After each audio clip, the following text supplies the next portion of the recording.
All right. Colton Lindsay here with the WGR Live, coming at you live on my Facebook page where I get to say whatever I want, whenever I want. I don't care who I offend. And today I get to bring on one of my favorite friends who can help me offend more than anyone else. Is my friend, my mentor, my amigo, Mr. Bob Loeffler. I sent him an invite. Now, we've tried this once. We'll try it twice. We may have to try it thrice with Bob, as he's slower with technology, but he's amazing with sales. So do me a favor, as you guys hippity hop on there, put a number 1 in the comments if you've ever seen any of my live streams, and put a number 2 if you never ever have heard any of my live streams. Do me a favor, if you're looking for a buy or a sell or anything right now, I've just sent the invitation to Bob Loeffler himself, so he should be accepting it and popping on this very moment. He's on. Is that the gold? Is that the gold jacket, or is my colorblind here? This is the, yeah, I used to work for Century 20, Century 19. That's how old this is. Come on. Hey, do you remember how big the MLS book was you had to carry around in the trunk of your car? That's right. Yeah. I remember that. Oh, yeah. You had a car? What, were you rich? Zazinger. So welcome to the show. This is where we get to pretty much make jokes, have fun for the next 30 minds or more, whatever. We'll decide what's going on. But jokes. How many do you? Oh, I am prepared for your jokes. So for those of you guys that don't know, Bob Loeffler, put a number 2 if you've never met him before and now you want to meet him. Put that in the comments. Bob, don't even ask questions. You don't even understand what I'm doing here. So just put a number 2 and go to fearlessagent.com if you're a realtor. So Bob, the topic of today is focusing on the input, and that's what creates the output. So that's our conversation today. Okay. I see where we're going with this. And getting stuff done. Getting the right stuff done that get you rich in real estate. I like it. Cool. So what is your first piece of advice? What is the right stuff to get done? And what is that input that you got to do? The secret to success is not to prioritize your schedule, but to schedule your priorities. So what's the number 1 activity that makes you the most money? For most real estate agents, that's either going to be telephone prospecting. Here's an example of the telephone. Remember this, old lady? Hey, I said pepperoni. Get over here right away. What is that phone right there? This is from the this is Ulysses S. Grant's phone from the Civil War right there. That's what that's how they won the war. So you're going to make, this is called, in the business, we call this a visual aid, right? Okay. So number 1, telephone prospecting, or maybe you're a buyer agent and you'd prefer not to work with sellers. So then it would be open houses, and the open house sign wouldn't fit here as the visual aid. So I don't have one of those, but open house would be the other thing to do. So you would want to be doing the high dollar per hour activities mostly. So the number 1 most high dollar per hour activity for real estate agents would be telephone prospecting. It would be very difficult to make less than $400 an hour if you were doing that. And then the second most profitable high dollar per hour producing activity would be going on a listing appointment, a buyer appointment, or an investor appointment. The third highest, count them, third highest producing dollar per hour producing activity would be showing houses. But when you get to that, you're pretty much at minimum wage, and then every other thing would literally be an expense of your time. So anything that's not making you $400 an hour would be something that you would like to delegate if you could. So the thing that you can never delegate would be the telephone prospecting. You could delegate actually going on the listing appointment to somebody else and take a referral fee or something like that. So you want to structure your day so that the highest dollar per hour activity stuff is definitely getting done as many hours as possible. And then, like I like to use a bunch of little tricks to make that happen. So all of us have, and by the way, I have another visual aid right here, just happened to be here. This is it, okay? This is your binder clip and 3x5 cards, okay? And on the top of this stack, it says every day. There's crap I got to do every day. So I live a very glamorous lifestyle. Can I share you how glamorous my lifestyle is? Let's hear about the glamorous lifestyle.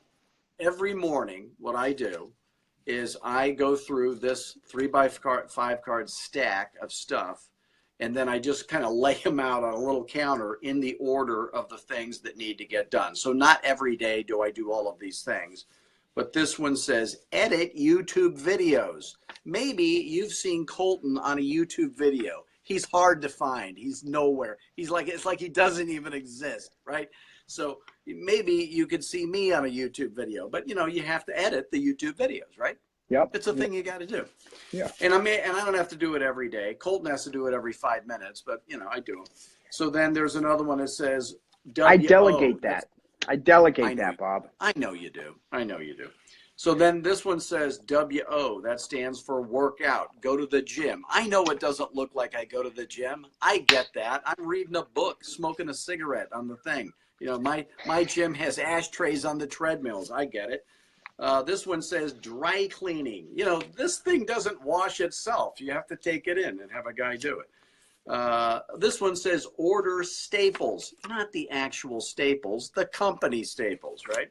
So office supplies. This one has another thing that nobody would understand. This one says something that nobody would understand. Oh, this one says poop. My dog poops. I have to go clean it up. I don't have a guy for that. I know Colton has a guy for that, but it's like therapy. I'm out there cleaning up dog poop, right? Mauricio Cleaning is my pooper pool. scooper. It's stupid crap, but you got to get it done. It's stuff you got to get done. You know, stuff will pile up on you if you let it. You know what I'm talking about? Poop will pile up on you. You don't want a big pile of poop. Yeah, it's not good. So then gas. My car uses gas. I don't know about you and your little hybrid. Then there's deliver stuff to my partner. Grocery shopping. It's on there. I actually do that. That's stupid. Dog food. I have to buy dog food. So it's all these things, and then I just lay them out, the ones that are going to happen today. Some of them happen once a month, but they're all here, so I don't have to think up here. This is my thinking area right up here. So that's the stuff you're going to do no matter what, but you every don't have day. to think about it. It's not the end of the world if it doesn't happen, but when I go to lunch, because I don't know if any of you are out there are eating this new thing called lunch. We go out, and on the way to lunch, I'll have something to drop off at UPS or something like that. So I get it all done. And now here's a little trick I learned from the book. And there's a little poster right here from that book called Getting Things Done, the most amazing time management tool and book and idea ever. I don't know how the guy thought it up. Getting Things Done by David Allen. So he gives you all these little tricks. Was he the author of those 1 minute books? Or is that a different author? Oh, no, that's the 1 minute everything guy. Who is that? Dr. Ken Blanchard. Oh, okay. Also wonderful. Oh, yeah. Okay, so this is David Allen. He writes this book called Getting Things Done. And this is not prioritize your day, ABC, that kind of baloney. This is a revolutionary idea. And it is, he calls it mind like water. Ooh. Mind like water. So, and if that's not the water sound, flush your toilet, make your own sounds. I don't care how you do it, okay? But the idea is that I don't have to think about all this crap because I've got a stack of the crap right here. I don't have to think anymore. Who has time for thinking? Yep. So I just go through the thing. I go, oh, I'm going to take something to the UPS store. So I will take that thing that I'm going to ship, stick it on the front seat of my car. So my front seat of my car now is the in basket. It's not likely I'm going to get in my car and go, hey, that's got to go to UPS. I'm not going to forget to do it. So little time management tricks so that you can get a whole lot of stuff done in one day and prioritizing those things. So then one of the things I don't do is mess around with this baloney during the time that I'm supposed to be prospecting, or doing one of these fantastic podcasts that people they love these things. I don't know why, but anyway. So, So I read an article. Hold on. I read an article in Forbes magazine. He can read? Yeah, on the internet. I read it. And they had interviewed some extremely successful billionaires, and they all had one thing in common. They wrote. And when he says Forbes magazine, of course he means People. Yeah, he wasn't reading Forbes it was People magazine. All of them that were extremely successful, they wrote, literally hand wrote on like a card or a paper, these simple things to do. They didn't use their gadget, their device to do these. They literally wrote them down. I thought that was interesting. Why do you think that makes a difference between literally writing it down versus just putting it on your computer? Well, the battery never went dead on this. I don't know. It's always there. But one thing I do, though, is, well, like the one of them says grocery, right? It's a little visual cue, a little reminder. Because it's out. You can rearrange it. I've got these things, these newfangled things. Have you seen these things? I'm not going to forget because it's right here, right? So anything like that you think would help you. But one thing I do on my gadget, pretty much I have my phone with me most of the places I go, never at lunch. That would never happen, that. But when I go into the grocery store, in the notes thing on my phone, I've got my grocery list, okay? So my grocery list probably doesn't change that much from week to week, but that way I don't come home and go, oh, I forgot to get ice, or I forgot to get, whatever, Cheerios. So then I'd have to go back, and that 15 or 20 minutes to go back is 15 or 20 minutes that I'm not on the phone making $400 an hour. So just not making the same mistakes over and over again, very, very important. So then he talks about in the book, you put everything in the in basket. So right over here, you can't see it, but there's an in basket over there. Trust me, it's there. And then anything that's laying around, or a piece of mail, or something I print off of the emails from the Googles, I'll stick it in the in basket and I'll deal with that later. And then there's a time of the day when I go through the in basket, and then some of those things I have a little file called today. If there are things that have to happen today, like this little joke-filled fun fest, this happened to happen today because you wanted it to, right? Yeah, we scheduled it. I scheduled it. He called me up and said, do it today. I go, okay, actually, whatever. I called Doreen up, just so you know. I didn't even, crap. I said, hey, Doreen, put me on the calendar. Put me on the calendar thing. Hey, yeah. Just so you know how That's save digital, time with by the groceries. Way, not paper. What I do for groceries is I have my wife do them, and she deals with them. And you have not met my wife. But no, check this out. You know what my wife does is she gets on the internet and she pre-orders them, and then I just stop by and pick them up, and they put them in the back of my car. It takes me 5 minutes to get my groceries now. Can you believe that? That's lovely. That is lovely. I have kids, so you have to buy a lunch. Oh no, I had stuff. Kids. I had a kid once. Yeah. So then still haunts you till today. And then we put her up for adoption, and then they brought her back. I remember when you told me that they gave her back. That? You're like, yeah. You can't. The people are not dependable anymore. They don't. They under promise and over. So what's after the inbox? You're putting your extras. There's a little inbox called call under today.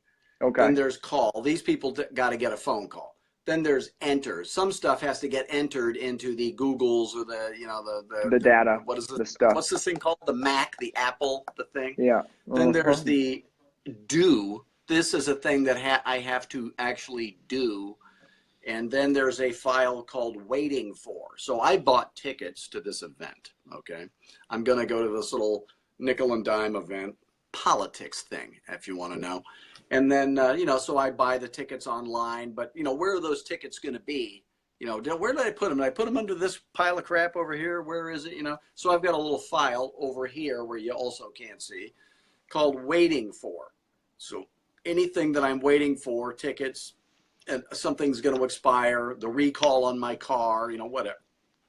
It's going to be in that file. Hey, hold on one sec. Go ahead. Hold on one sec. Do me a favor, gang, and click the share button. I think this is important because focusing on the next most important task is something that's bogging realtors down and people down in general. So click that share button and do me a favor. Write a number 1 if you did not know that Bob writes speeches for politicians. If you did not know that, write a number 1. And he won. He won. He won. Yeah. Until he lost. Last time he lost. Oh, he did? Did you write his speech when he lost? Speech. The guy outspent him by like $1 gagillion. It's okay. Yeah, you had to You had to write his concession speech where he conceded to the law. No, right? I didn't do that. No. Now Colton's making stuff up. There's nothing wrong with that, by the way. But I'm on the internet. Okay. I can make stuff up. I'm on the internet. On the internet okay. You can do anything. Yeah, okay. It's okay. So, where were we? Oh, over here. So so we've got someday maybe you could have a file called brilliant ideas I'll probably never implement, ideas for videos I'm going to shoot. I have little files like that. Then there's projects, okay? So the way that the David Allen Getting Things Done idea works is everything goes into the in basket first. Then I pull out one thing out of the in basket and I say, is it actionable? What is it, first of all? And then is it actionable? Okay, so let's say it is, I've got to take something to UPS to ship. Well, then I'm going to can I do it in 2 minutes? Can I, in 2 minutes, go to UPS? No. Can I put it on the front seat of my car so I won't forget to go to UPS when I am out for lunch? Yes, I can do that in 2 minutes. So boom, I just do it. It's off my plate. It's out of my mind. Mind like water. Mind like water. Then I go to the next thing. So the next thing is call a guy about a thing.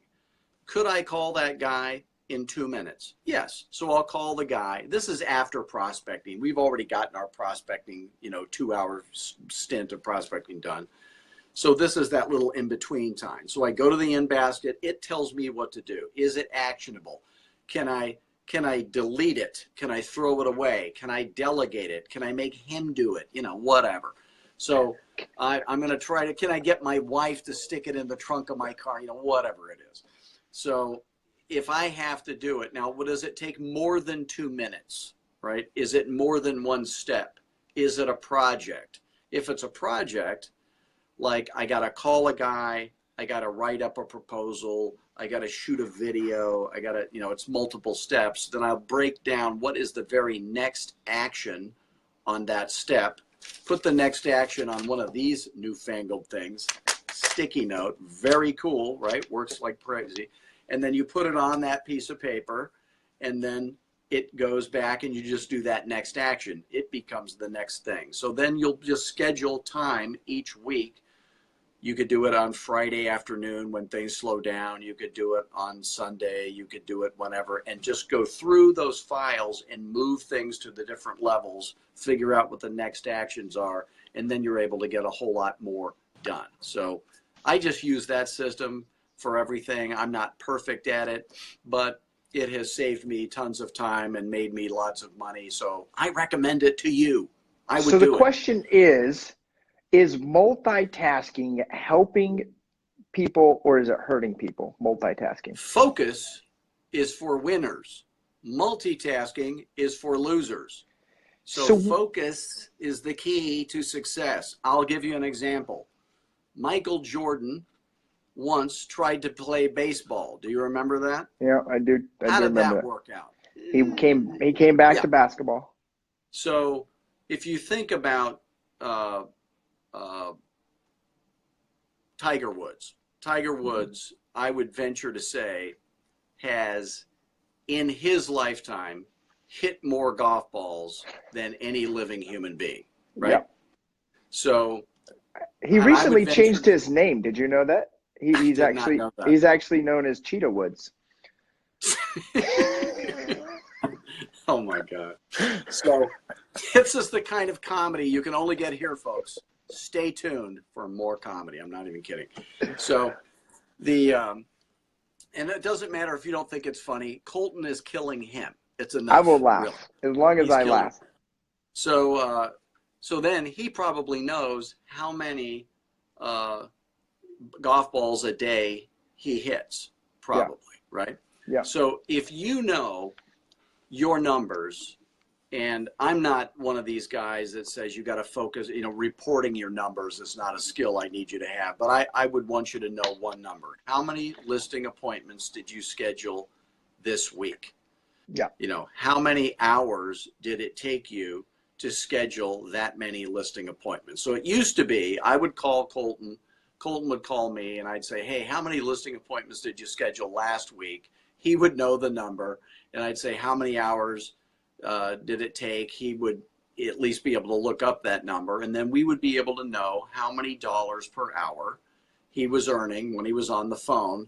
Again, for those of you who don't remember, telephone. So then that's the number to know. Dollars per hour earning. And if you're scheduling less than 5 listing appointments a week, it's probably because you're screwing around with this kind of crap during the time of the day when you shouldn't. So most of this stuff here I can do at night. So some of that, like the UPS store, they're not open at 10 p.m. That's going to be on my lunch hour. So every day at the lunch hour, I'm at the UPS store. And you know what's funny? Because I do my schedule right, do you know who the #1 customer is at my UPS store? I bet it's you. I heard right. that you actually drive extra time to go to that UPS store just well, no, so that No, it's not across town. It's right by me. But you know what happened? Because I'm the #1 customer at the UPS store, I got a speaking gig for UPS. They hired me to speak at their event. So, hey, it all comes around, right? It all works out. So there's that. So, and I killed. If you guys are hopping on, click the share button and understand, because we do have some people that are on here that aren't realtors. If you're hopping on, this is what that looks like. Hop on over anytime to the Facebook. Oh my gosh. So for those of you that aren't realtors, you could kind of summarize this as well, is get the most important things done first. So for any business owner, and for realtors in particularly, it's getting a new customer, and more important is getting a new opportunity to present to a customer, right? So you know, I see little things going across the screen. What is that? Little colored, do you have that? Yeah, so I see it. Those are what are called reactions, Bob. So on the Facebook, man. People can react. Oh, it says, I hate you. Who is, what's wrong with this guy? Oh, I see. Okay. Those are comments as well. So Carlos Gutierrez just hopped on. Dylan Burnett. Carlos Gutierrez hopped on. Ken, Dahlia, Angel, Robert. So we got some people watching. Yeah. I don't even know if these people are real or not, or if I'm just making this shit up. No, or this fake. stuff up. Fake. The whole internet's fake. It's a fad. It's not going to stick around. So get stuff done by taking action on the next most important. If you observed through the whole system Bob talked about, is actionable items. Okay, so let me give you another one. Well, there's my pool guy. See, I delegated the pool cleaning to some guy. He's out there right now. And you're going to get to hear my dog bark, I'm pretty sure, because she wants to kill the pool guy. Who doesn't want to? Okay, so here's the other thing I see people doing. They are prospecting, right? They make a call or 2 or 3, and then the person says, yeah, I'm thinking about selling my house. And they say, you know, where are you moving to? They go through the Fearless Agent dialogue, and then they hang up the phone, and then they start doing a CMA. What? What? You know what I'm talking about. You know what I'm talking about. I know. Yeah. And between each call, they're researching. You don't research who to call between the calls. No, you did that the night before. The night before. It's behind me. So I've got this stack of calls, the expireds, if there are any, the FSBOs, if there are any, and I'm going to just blast through those. So my mind goes like this, okay? First, I start the day with calling the sphere of influence. Yeah, they're nicer. Maybe you have, let's say you got 100 people in your sphere of influence. Let's say you're insanely popular, like, you know, Mr. Wonderful over here. And you have 8 gagillion people in your sphere of influence, all right? And then you start wearing porno guy sunglasses when you're on one of these deals, right? That's what I'm talking about. So you would make how many calls a day? That's called the spit take. You missed it. Okay. So let's say you have 100 people in your sphere, okay? And and let's say you're a millennial. Your entire sphere is broke, so it doesn't matter, right? But they're parents, let's say. So you got 100 people in your sphere. So how often would I call these people asking them for referrals and not have it be annoying, like I'm bugging you? So probably 3 times a year. So maybe once every 4 months. So if you have 100 in your sphere, that's going to be, if there's 300 work days, that's going to be 1 call a day, roughly, okay? Yep. So you've got 1 sphere call. So I'm making my little sphere calls. Again, I'm using the telephone. Yep. And then I'm make 1 or 2 of those calls, then I can't wait to get to the brand new for sale by owner. So then there's maybe 1 or 2 or 0 of those. So I'm going to call those. When I'm in my mind, I'm thinking I can't wait to get past this FSBO baloney so I can get to the expireds. And then I'm on the expireds and I'm thinking I can't wait to get through these expired so I can get to where the real money gets made. And that is from the follow-up calls from previous cold calls that I've made. So then I do the follow-up calls. And when I'm doing those, I go, I can't wait to get through these follow-up calls so I can get to the cold calls and spend the rest of my day. I want to stay on the phone just doing that so that I'm filling my pipeline for the future follow-up calls. So if you're new in Fear, let's say you signed up for Fearless Agent as a brand new agent like this guy did. So in his first year, he was making 99% were all new cold calls, not follow-ups. No one knew me. And then and a couple of FSBOs are, this percent of the market anyway, and buyers are this percent. The people that did know me, they thought I was an idiot anyways back then. If you don't recall. Well, I was one of them, but he proved me wrong. He's not an idiot. He just looks stupid. It's different. Yeah. Yeah, it's different. So, and he was nice. He was a nice guy. And I hate to say that, but he was a nice guy. But 99% of the time he spent on the phone was complete cold calls, just like it was for me when I was, young. So then 3 years later, about 90% of his time is spent on follow-up calls and new cold calls. About 10% of his time is spent on the FSBOs and the expireds and the sphere, as it should be. But of the 90% of the time that's cold call and follow-up calls, about 60% of that time is follow-up calls. Yeah. And then, 5 years later, 90% is follow-up calls. And honestly, if you get to a point where you never need to call another FSBO or an expired again because you have enough people, repeat business coming to you. That's the way to go. Calls, that's the way to go. I never have to do FSBOs ever. You have to plant the seeds if you want to harvest. Right? So there was a time, Bob, when I thought I was smarter than you, and I didn't listen to you, and I called a lot of FSBOs over and over and over again. No, serious. I listed and sold over 40 for sale by owners in 1 year, and hardly any of them stayed as people that I would continue to call as past clients because they were just not nice people for the most part, and they were insane.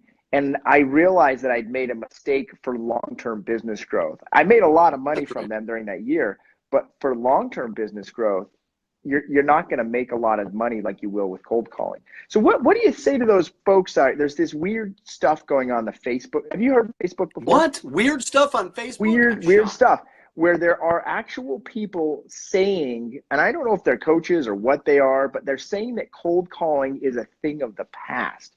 What do you think? Here's why they say that. Because if you want to make money off of realtors, and I do, then what you say, if you're a liar, and I'm not, you would say, you'll never have to cold call again if you buy my program.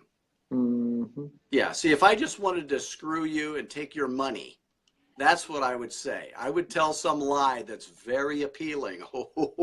Yeah, I've got this secret sauce. And every day I get a call, not every day, but probably every 3 days, I get a call from one of these web lead generating companies, and they want me to endorse their thing. And I say, not only will I not endorse your thing because I am not willing to endorse anything for money that I don't believe in, but I so much don't believe in your thing, I tell everybody not to buy it. So every other coach will endorse your thing because all they care about is money, but I actually care about my customers and I don't want them doing that thing. And I just got off the phone moments ago with one of my coaching students who has an owner, and they wanted to buy this platform and have him kind of manage it for web leads. And I have one of my favorite owners in the whole world in Florida. And I was talking to him, and he had done a web platform where he's going to funnel leads to his agents for I think 2 or 3 years, he's been doing this platform. And I just happened to ask him, I said, how many actual closings can you attribute to that web lead platform? He said, 1. Ow! 1 person made Ouch. a closing from that baloney. So here's the reality, gang. You don't need leads, okay? What you need is appointments. So you can like if I said, hey, you could sign up for X buyer leads or you know, whatever kind of leads, realtor.com, any of this baloney, then Zillow, for example, there's 100 of them, right? Those are no worse than any of them. They're all the same. But if you're a fearless agent, you'll never need leads from the web, because you can pick up the phone. So those leads that you get, they're crappy buyer leads. If I handed you the phone book and said, call these people, you'd have better luck. But except for they don't have phone books anymore. I know that's an old timey thing. But if they did, you'd have better luck calling the phone book. And if you want to get an unlimited supply of real area specific right now buyers, then hold 1 open house. If you held 1 open house, you would get 3 booked in-office buyer appointments that are willing to use your lender, do things your way, sign a buyer broker agreement after you give them the Fearless Agent buyer presentation. That would be effortless. You could weed them out so that they have at least 20% to put down. You could weed out all the FHA, VA buyers and get rid of that stuff. And then you're only working with great people, but you'd have 3 booked appointments. And I had a guy, by the way, recently, he booked 6 listing appointments from 1 open house and 3, count them, 3 buyer appointments from 1 open house. And I had another guy book 6 buyer appointments from 1 open house. So if you can do that in 1 day, why would you be screwing around calling these leads? It's crazy. So I have a new nickname called C-Porn. Thank you for that, Bob. C-Porn is the new nickname that I've been given. C-Porn. C-Porn, because of my porno glasses. Beautiful. Oh, yeah. Let's talk about that. Call me Uncle C-Porn, my friends. Next thing, I'm going to grow a mustache now, because that's what would make it work. So what's funny is you've helped me over the last couple of years, because my goal ultimately is I don't want to sell houses forever. You know that, right? And so as I've started recruiting for my mini brokerage, I have them cold calling, right? And we use Cole's resources. And a lot of times the name and address is completely wrong on that phone number. But there's, you know what each phone has in common? Is a human being answers the other line. And we use the simple words, I was just calling to see if you might be thinking of selling your house. And we actually set appointments and get leads from calling the wrong number. Do you know that one of the biggest investors made a ton of money by shorting the subprime market because of a wrong phone call, called the wrong phone number, and they picked up on that. So why is it then it's so hard to get agents to just do this? Why do they want all these other things, these other gimmicks, these other flashy dashies? Well, it's seductive to be told by charlatans that you don't have to work and you can make a lot of money. There's a guy that wrote a book called The 4-Hour Workweek. I love that book too. Yeah, it's a load of crap. You're going to work. If you own your own business, you're going to work a 14-hour day like I do. And by the way, it's a blessing. I'm not complaining. Nobody's getting sweaty doing what I do, right? I'm telling jokes for a living, for God's sakes. You're cold calling for a living. Nobody's working up a sweat doing that. My pool guy is outside. It's 190 degrees outside. Sweating. It's Scottsdale. He's out there scooping up, junk out of my pool. God bless him. And I don't want to do that. That's hard work. I got the guys that, blow my lawn and, mow my lawn and all that stuff. That's hard work. That's sweaty stuff. I don't want to do that. So they're not making $400 an hour. I am when I'm cold calling, if I was cold calling, for sellers. So, just embrace the idea that you're working long hours. And I didn't work weekends. I never worked a Saturday or Sunday. So it wasn't like I was killing myself. So if you get your schedule right and you get a whole lot of stuff done when you're supposed to be. But if I was recruiting agents for a company, which I've done a lot of, you know, I would ask them that. I go, how many hours do you think you have to work a day to earn a above average income in real estate? And keep in mind, when I say work, I'm only talking about telephone prospecting, because that's the only work we do. All the other stuff you do is or door knocking. I would say door knocking. Oh, door knocking, of course. Oh, yeah, you could door knock because you have weather that allows that. Yeah. I would be spontaneously combusting in about 5 minutes. Yeah. So the idea is, if they say, you know, telephone prospecting, I would never do that. I had a lot of people that I would meet with, you know, and they'd say, I would never do